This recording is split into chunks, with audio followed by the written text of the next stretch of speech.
ఆంధ్రుల కలల రాజధాని అమరావతి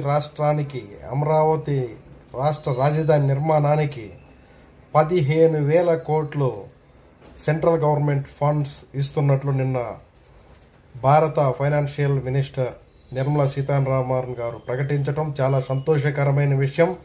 ఈ వార్త విన్న ఆంధ్రుల్లో ఎంతో ఆనందం కలిగింది.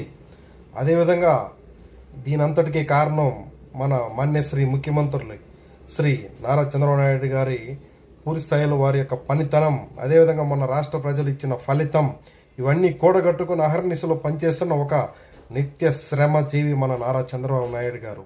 వారు మనకు ముఖ్యమంత్రిగా ఉండటం మన రాష్ట్ర ప్రజల పూర్వజన్మ సుకృతం.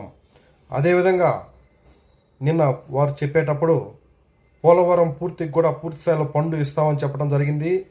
ఆంధ్రుల జీవనాడి పోలవరం. సో వీటన్నిటిని కూడగట్టుకున్న నారా చంద్రబాబు నాయుడు గారు మరింత శక్తి